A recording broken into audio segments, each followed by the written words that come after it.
शुरू करता हूँ अल्लाह के नाम से जो बड़ा मेहरबान नहायत रहम वाला है। शुजात वाइज सुनने वाले प्यारे दोस्तों को दिल की गहराइयों से खुश आमदीद और प्यार भला सलाम। अल्लाह तबारक व तआला ने इस सरजमीन पर 1 लाख से ज़ायद पैगम्बरों को भेजा, जिनका सामना फिरौन और नमरूद जैसे सरकश लोगों से हुआ। अल्लाह ने अपने सच्चे पैगम्बरों को इन शैतान सिर्फ लोगों पर फतह नसीब फरमाई और ये साबित कर दिया कि अल्लाह रब्बुल इज़्ज़त हमेशा सच्चे लोगों का हामी और मददगार रहता है। इस वीडियो में हम एक ऐसे अजीबुल खलत शख्स का तज़किरा करने जा रहे हैं जो ना तो बादशाह था ना कोई मुख्तलिफ मखलूक था। इसके बावजूद इस जैसा इंसान इस दुनिया ने दोबारा नहीं देखा, क्योंकि वो शख्स अपनी जिस्मानी कदोकामत और ताकत में पूरी सरजमीन में मुनफरिद था। तारीख में इस शख्स को ओज बिन अनक के नाम से जाना जाता है। ये शख्स इतना लंबा और दियो कामत था कि समंदर में चलता तो डूब न सकता था।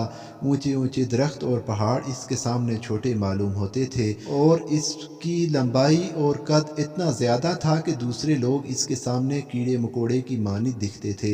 दरअसल ओज बिन अनक हज़रत आदम अलैहिस्सलाम का नवासा था, जो हज़रत आदम की बेटी सफूरा के बदन से पैदा हुआ था। ओज बिन अनक बचपन से ही अपने हम उम्र बच्चों से ज़्यादा दराज कद और मजबूत नज़र आता था और जब जवान हुआ तो इसकी लंबाई गैर मामूली बढ़ती चली गई। रवायतों के मुताबिक इसका कद 80 हाथ था। नहायत ही सरकश, काफिर और जालिम शख्स था। बाज़ रवायतों में आता है कि ओज बिन अनक का ताल्लुक कौम आद से था। कौम आद पर अजाब के बाद बाकी बचने वाले लोगों में से एक था। चूँकि कौम आद जिस्मानी तौर से लंबे और देव हैकल लोग होते थे, इसलिए ओज बिन अनक ने भी वैसी जिस्मानी बनावट पाई थी। हजरत इब्ने उमर फरमाया करते थे कि ओज बिन अनक इस कदर दराज कद था कि वो समंदर के नीचे हाथ डालकर मछलियां पकड़ लेता और इसे सूरज के करीब करके भून कर खाता था। जब प्यास लगती तो वो बादलों को अपनी लाठी से हिलाता था और बादलों से ही पानी पी लेता था। कहते हैं कि हजरत नूह अलैहिस्सलाम के ज़माने में ओज बिन अनक मौजूद था। जब हजरत नूह अलैहिस्सलाम तूफान से कबल कश्ती तैयार कर रहे थे तो आपको कश्ती बनाने के लिए सागवान की लकड़ी की ज़रूरत पड़ी, मगर इस लकड़ी को उठाकर लाना मुमकिन न था। लिहाजा ओज ने आपकी मदद की और वो इन लकड़ियों को मुल्क शाम से उठाकर लाया। अल्लाह ने इसके इस अमल से खुश होकर इसे गर्क होने से निजात दे दी। जबकि बाज़ लोगों ने लिखा है कि ये नूह अलैहिस्सलाम पर ईमान न लाया था और आपकी कश्ती में सवार होने से इनकार कर दिया था। इसके बावजूद वो सैलाब से बच निकला, क्योंकि तूफान नूह के वक़्त पानी सिर्फ इसकी कमर तक आता था। मगर बाज़ उलमा ने इस बात की सख्त तरदीद की है, क्योंकि कुरान की आयतों के मुताबिक तूफान नूह के बाद हजरत नूह की कश्ती में सवार होने वाले अहले ईमान के सिवा कोई शख्स भी ज़मीन पर बाकी न बचा था। इस मौजू पर इमाम सियोती ने खबर ओज नाम से एक रसाला लिखा है, जिसमें उन्होंने ओज बिन अनक की शख्सियत के मुतालिक बहुत कुछ तहरीर फरमाया है। रवायतों के मुताबिक गैर मामूली कदो कामत के साथ ओज बिन अनक में लंबी उम्र भी पाई थी। इसकी उम्र 3600 साल थी। वो हजरत आदम अलैहिस्सलाम के ज़माने से हजरत मूसा अलैहिस्सलाम के दौर तक जिंदा रहा और हजरत मूसा अलैहिस्सलाम ने इस सरकश शख्स को कत्ल किया। वाक़ा कुछ यूँ है कि जब बनी इसराइल को फिरौनियों से निजात मिली और फिरौन दरिया नील में गर्क हो गया तो अल्लाह ने हजरत मूसा से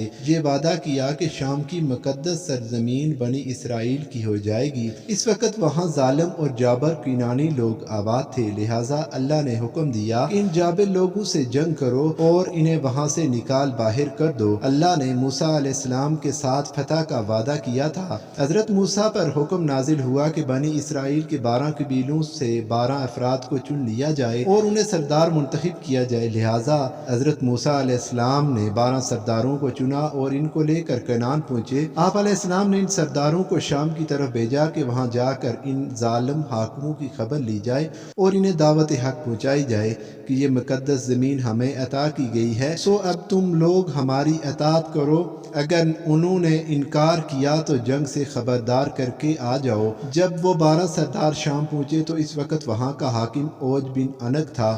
جب وہ سردار فوج سے ملے تو اس کی قد و قامت اور جسمانی بناوٹ کو دیکھ کر حیران زدہ رہ گئے۔ پھر انہوں نے اسے اللہ کا پیغام سنایا اور غضبناک ہو گیا اور ان سب کو ایک ہاتھ سے پکڑ لیا اور چاہا کہ انہیں مسل کر ہلاک کر دے، مگر جب اس نے ان سرداروں کے چہروں پر خوف دیکھا تو انہیں حقیر سمجھ کر چھوڑ دیا۔ جب وہ سردار اپنی قوم میں واپس آئے تو انہوں نے حضرت موسیٰ علیہ السلام سے وہاں کا حال بیان کیا اور یہ بھی بتایا کہ وہاں کے پھل بھی بہت بڑے ہیں اور انار کا صرف ایک دانہ ایک آدمی کا پیٹ بھرنے کے لیے کافی ہے۔ اس پر حضرت موسیٰ علیہ السلام نے ان تمام سرداروں سے کہا کہ تم قوم کے پاس ملک شام کی خوبیاں بیان کرنا اور دشمن کی طاقت و قوت بیان نہ کرنا، لیکن پیغمبر خدا کے اس حکم پر صرف 2 افراد یعنی حضرت یوشع بن نون اور کالود بن قدادہ ہی قائم رہ سکے۔ باقی تمام سرداروں نے ملک شام میں بسنے والے افراد کی طاقت حکومت کا حال قوم بنی اسرائیل کو سنا دیا، جس پر بنی اسرائیل نے چاہا کہ وہ جہاد میں نہ جائے۔ حضرت موسیٰ علیہ السلام نے انہیں سمجھایا کہ اے لوگو، تم مت گھبراؤ کہ میرے ساتھ اللہ نے وعدہ نصرت فرمایا ہے کہ میں تمہیں ان کافروں پر فتح دوں گا۔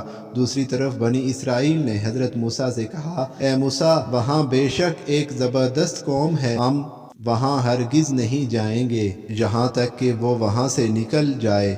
یوشع بن نون اور طالوت بن قدادہ نے بھی اپنی قوم کو ترغیب دی کہ وہ اللہ پر یقین رکھیں اور حملہ کریں۔ اس پر وہ کہنے لگے کہ اے موسیٰ، تو اور تیرا رب دونوں جا کر ان سے لڑو، ہم تو یہیں بیٹھے رہیں گے۔ بس اللہ نے قوم بنی اسرائیل کی اس نافرمانی کے سبب 40 سال تک ملک شام کی سرزمین ان پر فراہم کر دی اور یہ قوم جنگلوں میں پھرتی رہی۔ روایتوں کے مطابق اپنی قوم کی نافرمانی کے بعد حضرت موسیٰ علیہ السلام خود ہی اوج بن انق کے خاتمے کے لیے روانہ ہوئے۔ جب اوج بن انق نے انہیں دیکھا تو چاہا چونٹی کی طرح پیروں سے مسل دے اور کہا کہ تو ہی قوم بنی اسرائیل کا وہ سردار ہے جس نے فرعون کو دریائے نیل میں ڈبویا تھا۔ پھر اس نے حضرت موسیٰ علیہ السلام پر حملہ کر دیا۔ حضرت موسیٰ علیہ السلام نے بھی جوابی حملہ کیا اور 10 گز اوپر اچھل کر اس کے ٹخنوں پر عصا مارا۔